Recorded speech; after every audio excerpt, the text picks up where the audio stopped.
Right, when you're ready, let's go for it. Right, foot to the floor. Go, go, go, go, go, all the way down. Go on, good. Keep it going. Keep going. On the brakes. Now harder braking. Go on, harder brake. More. There we go. Well done. Perfect. So, bit of ABS kicking there towards. Yeah. Your hazard lights have gone off as well because we've come to complete stop. Yeah. You pull on again, you get to about 9-10 mile an hour, they turn themselves off for you. That you suddenly have to avoid. Yeah. So you have to put a big steering input, and then the car maybe understeers very quicker, or you might have to lift. Obviously, when you're on the road, nothing's perfect. So sometimes you might have to back off the throttle mid-corner and try and avoid stuff. So it's good to find out what it does. Right. So same thing again. Same again. Nice big weaving turn. Keep just gradually building that speed as we go. That's good. Well done. That's it. So roll that speed up. Good. Nice big turns. Bigger turns. Go on. Bigger. Go on. Really turn. Go on. That's it. Turn it in. Go on. Go for it. Go on. Good. All right. Awesome. So, car's still quite happy. Yeah. It's sort of, there's a roll Unreal. in it. So obviously the suspension setup really helps because it keeps the car nice and tight. We've also got ESP and Mercedes-Benz, so electronic stability program, stabilises the car if it needs to brake. It will brake individual wheels around the car in different scenarios without you touching the brake pedal. So left ear here, but then we're going to be taking a right, so we're going to sit behind that car. So ESP, it's a bit like having 4 brake pedals. It will brake individual wheels, same wheels at the same time, to keep that car sort of loaded, or if the car goes into a bit of a slide or anything like that. Yeah. What we're going to do here is we're going to have a play around on a low grip surface, simulated ice. This is really going to demonstrate how good this car is in this sort of scenarios where it becomes a bit wet and greasy, or a really like simulated ice area. So you can see obviously ABS is working hard away, and you can see that ABS, the flashing of the lights, so you can see how effective that is if people are following you and you're suddenly on a greasy surface, and that could work in anything, bit of mud, gravel, ice, anything like that. So what we're going to do is the same as what they've just done. We're going to build our speed up to about 40 miles per hour. Okay. Nice straight line. I'll say to you brake when you're on the surface, nice and firm on those brakes for us, okay? What is that little symbol there? I think that's a very good question. I think that might be something to do with the radar, maybe. It might be the pedestrian radar bit. I don't see no one in my rearview mirrors. No, it's in the front one. Right, on we go. Let's see if it pops off. Roll that speed up. So up to about 40. The speedo's good. And on the brakes, nice and hard.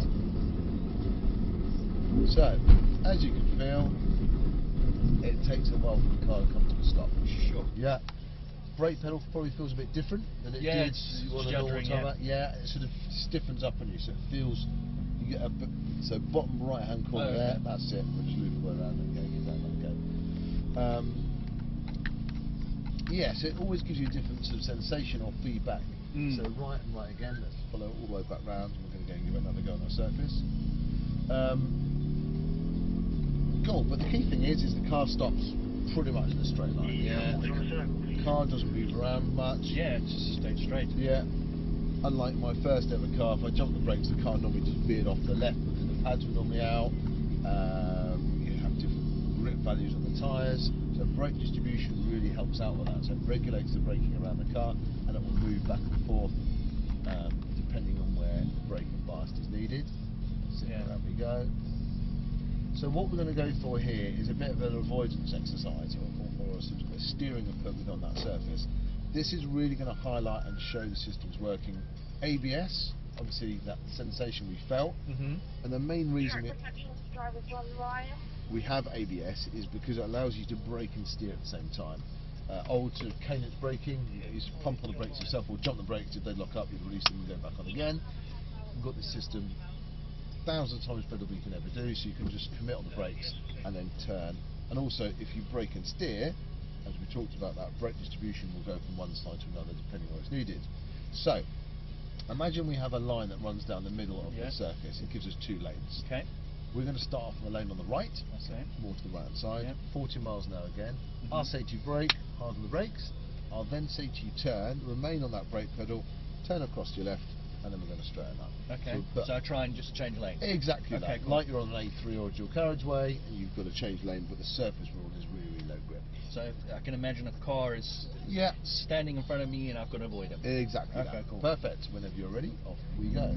So back up to our 40-mile-an-hour mark. Speed, that's good. So on the brakes, on to left. And then back in again. And then off the brakes. So there we go.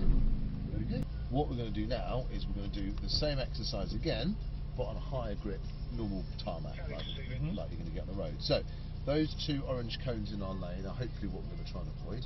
All right. Same again, speed up at about 40 miles per hour. Okay. I'm going to say to you brake, and I want you to brake and steer at the same time. Alright, so nice confident braking, activate that ABS, throws the weight to the front of the car, and a nice big steering input. Okay. Same again. Wouldn't the silicone from the previous thing be on the tyres? No. Okay. So that's basically, it's just the surface in theory is like cured. It's like a glue that hardens, and there's just water that goes on the top. Okay. So it won't transfer across onto the tyres. So, straight line, I'll say to you brake. I will leave it relatively late. Confident on the brakes, big confident steering input. Okay. And they're only soft cones, so don't worry if you touch them. Okay. Alright, so let's get up to our 40-mile-an-hour mark. I'm going to stick to about 40. See what my car can do. Good speed, keep going, keep going, keep going, keep going. Brake! Well done. Good. Right, let's do it one more time. Okay. So, you can feel this is really, the system's really activating, yeah? ABS kicked in, nice big steering input, very good indeed. Awesome. Right, go again. And so, that's the beauty of having an environment on Mercedes-Benz world, is you can do all these exercises on low grip, high grip, different speeds. It just gives you, reinforces the confidence within your car. So if it does happen, which it really does, but someone walks out in front of you, or on a you know me, well, I know what this car can do. Yeah. So round we go again. We can roll straight into it. Same again. 40, 45 miles an hour. I'll say to you brake. I promise you I won't make it impossible. Nice confident braking and steering. On your roll. Okay, cool.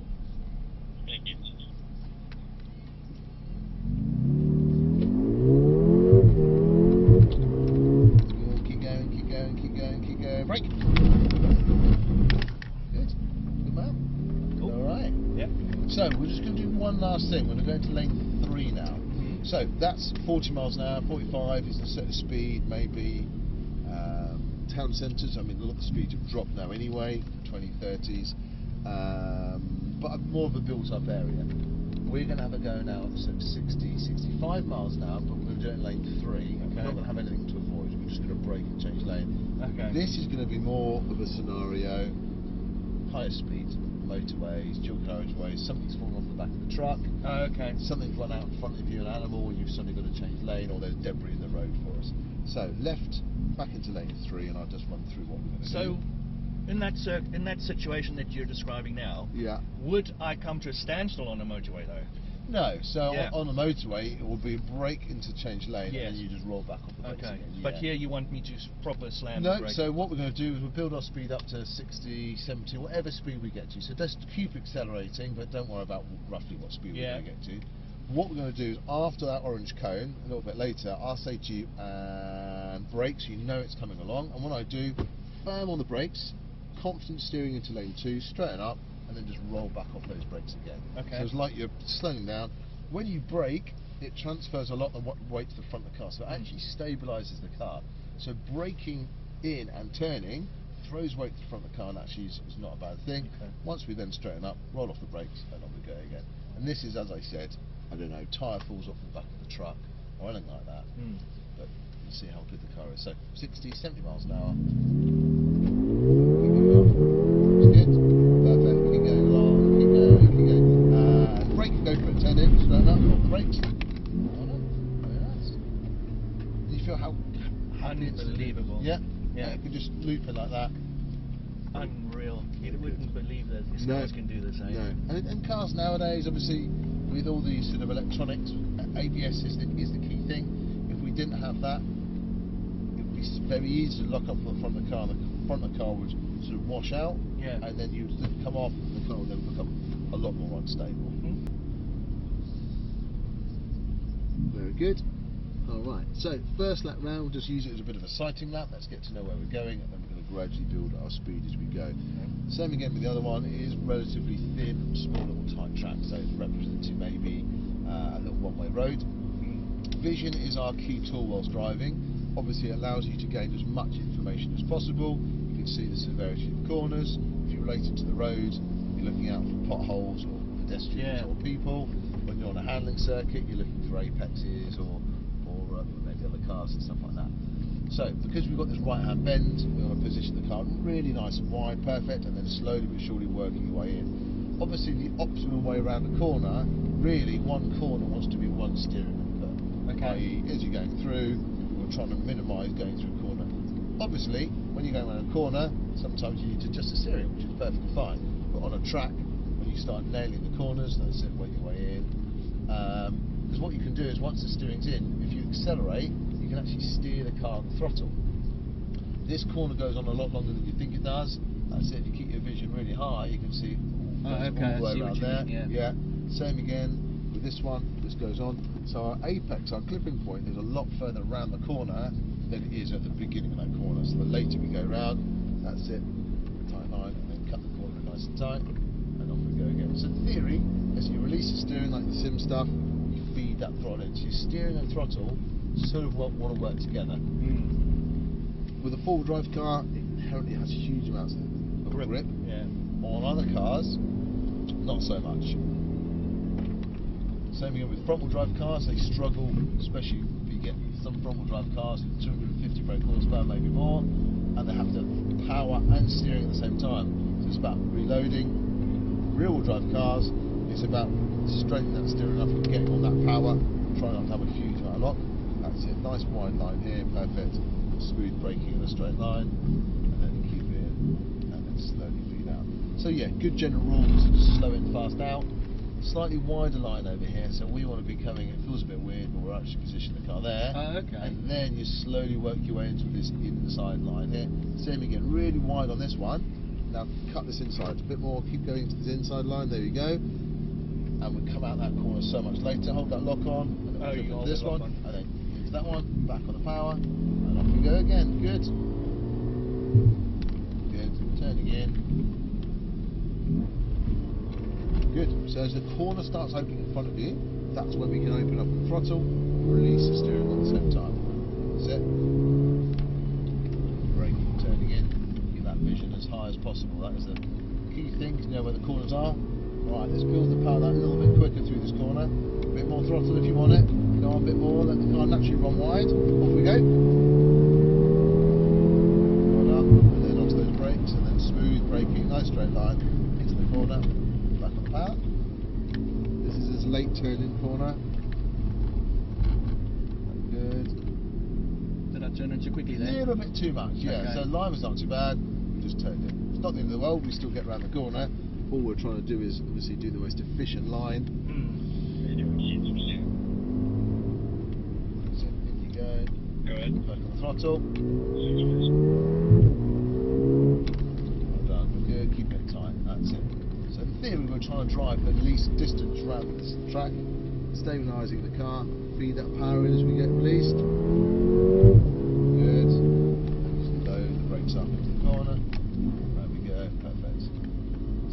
Nice wide lines, speed the power as you go through, build the throttle all the way through, good, keep building, alright, cool, so we want to be tucked in right by this white line, we want to keep that as wide as possible, so on brakes, keep that wide, keep it out, then turn in, there we go, good. So the later you turn in, the later you're going to exit the corner, so keep it wide, and just do a nice gentle turn, you don't actually need to turn much, that's it, keep that vision high. Cool, so as we pull around, past the entrance exit, we've got 3 cones. We're just going to move across the left hand side. We'll let the car behind us overtake. Good, keep going along. Just keep going straight down here. So you go past, cool. When we roll again, you're all clear. And on we go. So, nice tight line in again. That's it, perfect. Back to left early. And then as this corner builds, unwinds, we release the steering. We feed the power in. Well done. Load the brakes up, turning in, vision high again, Where's our next corner? Look at that orange cone. Keep it out really wide. And then that's it. Hold that steering, feed the power. There we go. Then release. Off we go. So tuck yourself up by this white line. Onto those brakes. Start the brakes, keeping it out wide. Turning in. Feed the power back out. Keep it really wide. Out on the left. Good.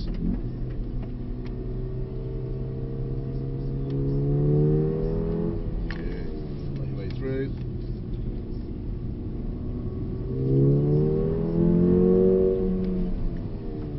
There you go again. Good, keep it tight. That's it, confident steering. So we know we're pretty good from that slalom exercise we did. We know the throttle's good, we know the brakes are good. Good, that's it, back on the power. And then load the brakes up, confident braking in. Vision high again. On that throttle relatively early. Keep it out wide. And just build all the way through the corner. Good. Not hardly anything with the steering. Not through one corner. Car's nice and stable. That's it. By this white line. So onto those brakes. Feel the braking. Start the brakes. You turn in. Good.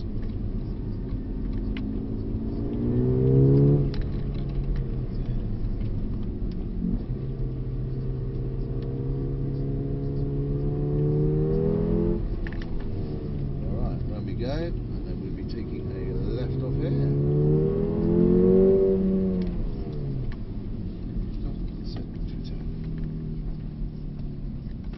What happened to the mirror? I was using it for people behind me. Okay. You can have it back now off the track. Which way? We're going to go right. We're going to go into lane number 3 now.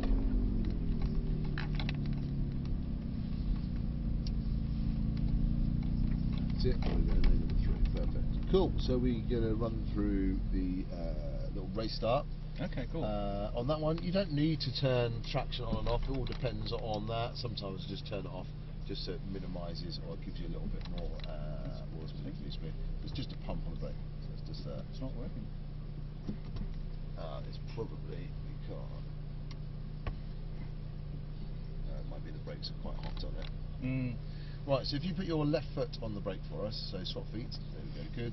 So in a minute, you've got your left foot on the brake. In a minute, I'm going to ask you to put your right foot to the floor. When we do it, rather than just rolling the power on like you would do normally, literally just dump the right foot all the way to the floor. Both feet are going to be on both pedals. Then I'll say to you, off the brake, your right foot remains right to the floor, and just take your left foot off that brake. Okay. So whenever you're ready, right foot to the floor, left foot off the brake. That's good. Off, then gently off the brakes. There we go. So you can feel there pretty quick. Yeah. And that's the key thing, is getting on that throttle nice and quick.